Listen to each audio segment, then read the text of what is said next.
नमस्कार, मैं विक्रम और आप देख रहे हैं लोक दर्पण। आपका स्वागत है हमारी वीडियो श्रृंखला जिसमें हम बात करते हैं भारत के राष्ट्रपतियों की, राष्ट्र के पहले नागरिक की।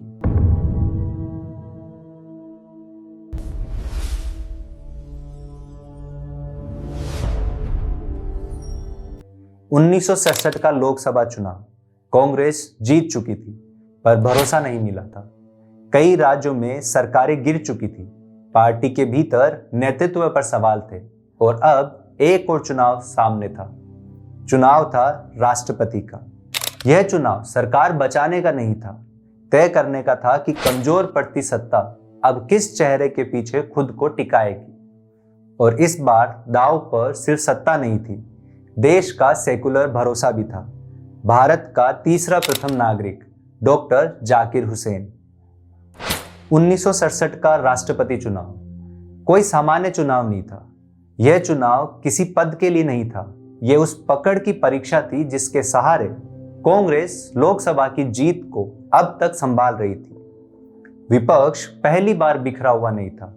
वामपंथी दल, समाजवादी, जनसंघ, स्वतंत्र पार्टी, विपक्ष एक ऐसे नाम पर इकट्ठा हुआ था जिसने संसद की सीमाएं तय कर दी थी। एक ऐसा चेहरा जो अदालत से आया था, जिसके फैसले का संदेश साफ था कि संविधान के मूल अधिकार संसद की मर्जी से नहीं बदले जा सकते। 1967 का गोलकनाथ फैसला, एक पूर्व मुख्य न्यायाधीश जिसके इस फैसले ने सत्ता को असहज कर दिया था, वही नाम के सुब्बाराव। जाकिर हुसैन यहां सिर्फ उम्मीदवार नहीं थे, वे एक कसौटी थे। उनका नाम आते ही चुनाव संख्या से निकलकर संविधान पे आ गया। कांग्रेस के भीतर घबराहट साफ थी। डर ये नहीं था कि मुकाबला कठिन है, डर ये था कि अगर यह चुनाव हाथ से निकल गया तो लोकसभा की जीत भी कमजोर पड़ जाएगी। इसी डर ने कांग्रेस ने एक फॉर्मूला आगे रखा, राष्ट्रपति कांग्रेस का, उपराष्ट्रपति विपक्ष का। यह कोई उदार प्रस्ताव नहीं था, यह असुरक्षा का संकेत था। विपक्ष ने इसे समझ लिया और प्रस्ताव ठुकरा दिया। अब स्थिति और साफ हो चुकी थी। माहौल में एक सवाल तैर रहा था, क्या भारत अपनी विविधता को सबसे ऊंचे संवैधानिक पद तक ले जा पाएगा? कुछ चुनाव संख्या से नहीं सुलझते, उनके लिए नैतिक वैधता चाहिए। 1967 में कांग्रेस को ठीक यही कमी महसूस हो रही थी। विपक्ष सुब्बाराव पर एकजुट था और भीतर कांग्रेस अब भी आशंकित थी। यहीं से एक नाम फिर याद किया गया, जयप्रकाश नारायण। राजनीति से संन्यास ले चुके थे, लेकिन सार्वजनिक जीवन से गायब नहीं हुए थे। जेपी की ताकत संसद में नहीं थी। कुछ धड़े खुले आम तौर पर यह सवाल उठा रहे थे कि क्या देश एक मुस्लिम को राष्ट्रपति के रूप में स्वीकार कर पाएगा? यह चुनाव सिर्फ दलों की लड़ाई नहीं रहा, यह समाज की मानसिकता की परीक्षा बन गया।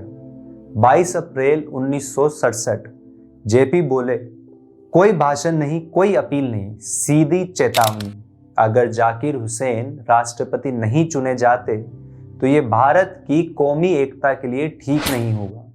यह बयान किसी पार्टी के पक्ष में नहीं था, यह संविधान के पक्ष में था। इसके बाद बुद्धिजीवी आगे आए। कुछ अंग्रेजी अखबारों की टिप्पणियों का सार यही था कि राष्ट्रवाद की कसौटी मजहब नहीं हो सकती। विदेशी मीडिया ने इस चुनाव को भारत के सेकुलरिज्म के टेस्ट की तरह देखा और यही कांग्रेस के भीतर आखिरी गणित बन गया।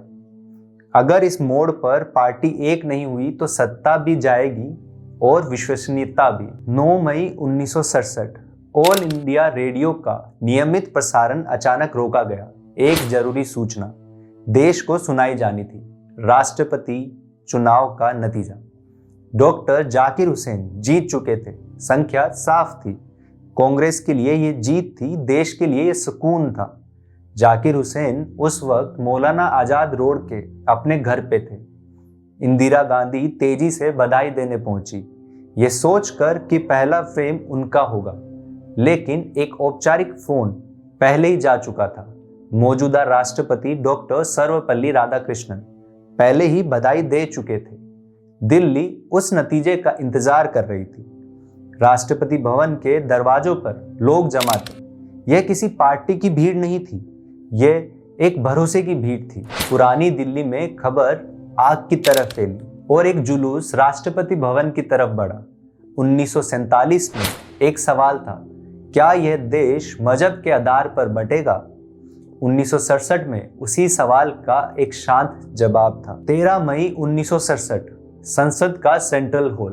डॉक्टर जाकिर हुसैन देश के तीसरे राष्ट्रपति बने। यह पद उनके लिए सत्ता का शिखर नहीं था, यह एक जिम्मेदारी थी। शरीर पहले ही संकेत दे चुका था। दिल का दौरा, डायबिटीज, ग्लूकोमा और काला चश्मा उनकी पहचान नहीं था, यह बीमारी का संकेत था। फिर भी उनका आग्रह साफ रहा। उन्होंने कहा, संविधान बहुमत का औजार नहीं, विवेक की सीमा है। कार्यकाल आगे बढ़ा, लेकिन शरीर साथ नहीं दे रहा था। 3 मई 1969 सुबह सामान्य थी। डॉक्टर नियमित जांच के लिए आए।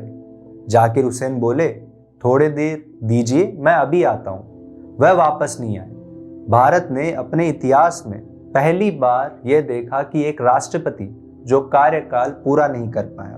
अपने शपथ भाषण में जाकिर हुसैन ने किसी जीत का जिक्र नहीं किया।